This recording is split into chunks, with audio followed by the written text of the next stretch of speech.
Sleepaway Camp is a summer camp movie released in November, filled with murder, mystery, romance, and holy freaking crap, I didn't see that coming! A movie with an ending so oddly good, it's worth watching an hour and 25 minutes of bad acting. We open to a relaxing lake in 1975 where John and his boyfriend, Skimpy Shorts Lenny, take John's kids, Angela and Peter, on the most boring boating trip of all time. After the boat furiously capsizes, John and the children poorly attempt to swim to shore 10 feet away. Meanwhile, this goofnut for a lifeguard lets this spoiled little rich girl drive this motorboat directly toward the shore into the only people on the lake, prompting Skimpy Shorts Lenny to say John's name the creepiest way ever.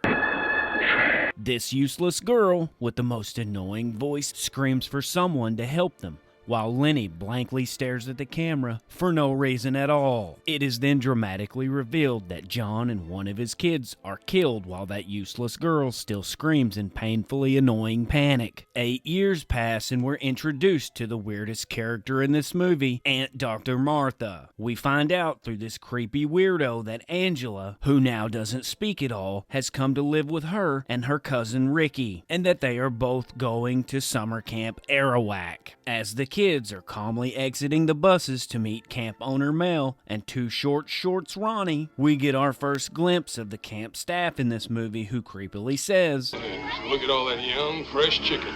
Makes your mouth water, don't it?" I hope he dies first. We find out that Angela is this really cool introvert, but the other kids are totally not getting it, so they're mean and give her a really hard time. Camp counselor Meg doesn't like that Angela won't eat camp food, so she complains to who's the boss's nice, kind-hearted Tony Danza lookalike Ronnie, whose shorts are still too small. Ronnie takes Angela to prison perv kitchen cook Artie, who tries to,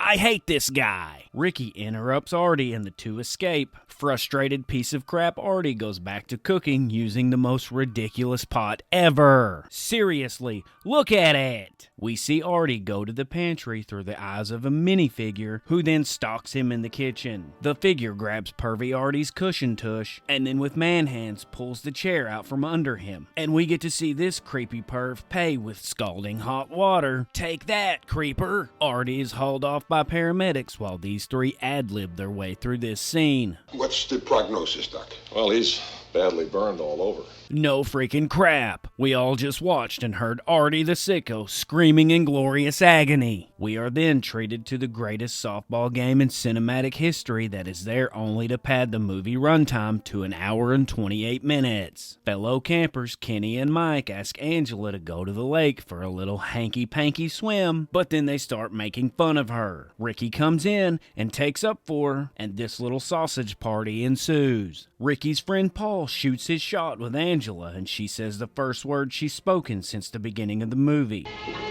Good night. Paul's virgin response is to immediately run away. Meanwhile, Bully Kenny is out on the lake, irritating this chick who he clearly sees swim back to shore. Kenny, while alone out on the lake at night, does what we all would do, casually chills out inside this overturned canoe, yelling the name of the girl who just left. When he's confronted by a killer head popping out of the water, Kenny barely has a reaction to the killer and dies in the silliest way possible once we later find out who's doing the killing. Kenny's body is discovered the next day, and once again paramedics are carrying out another dead body from this camp, this time with everyone watching. Billy, while on the roof for some dumb reason, throws a water balloon at Angela, which knocks her down. Ricky sees this and reveals to everyone he needs anger management classes. Water balloon Billy runs toward his bunk to take a wicked number 2 and gets locked in his poop stall by a broom. The window screen directly above his head is ripped open and a beehive is dropped in on him. Instead of quickly crawling under the stall door, which has plenty of room to escape,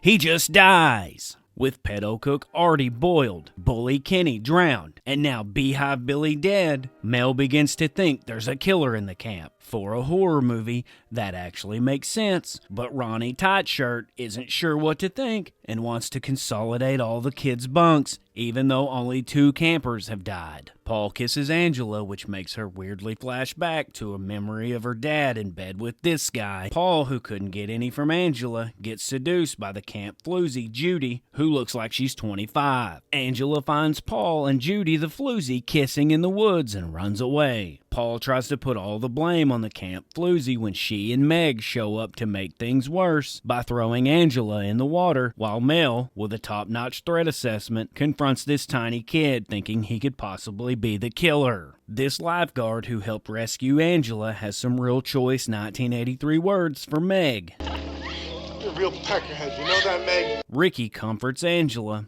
and in his best I could be the killer red herring moment vows, You won't let them get away with this, that's for sure.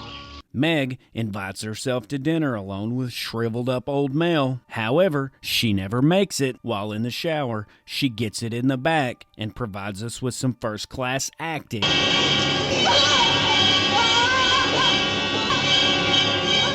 Paul apologizes to Angela, who tells him to meet her at the waterfront after the social. A bunch of kids are sleeping in the freezing woods with camp counselor Eddie. 2 of them get cold, so he decides to drive them back to camp.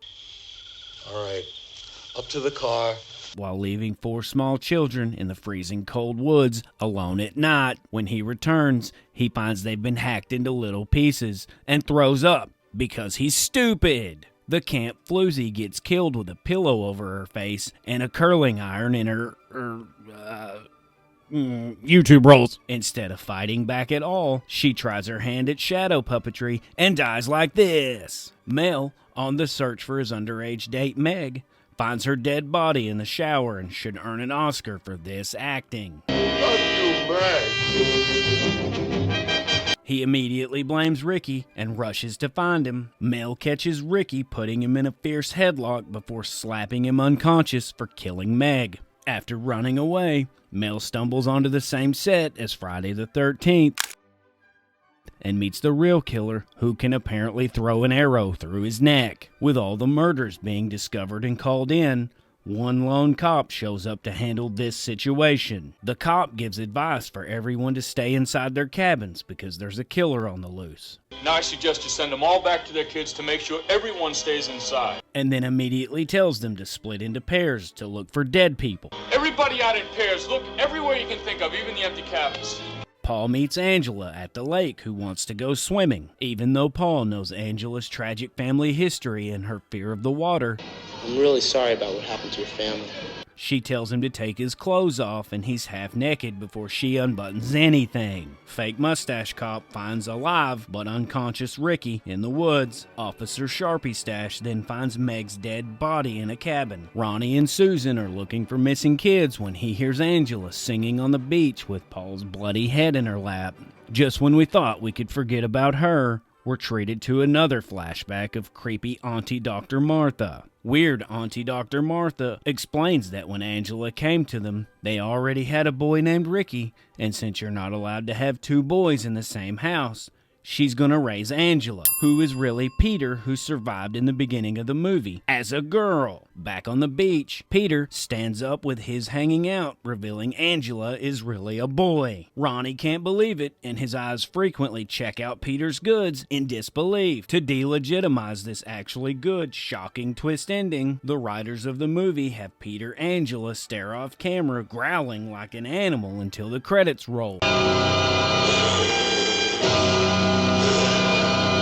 And they all live traumatically ever after, until this steamer hits theaters 5 years later.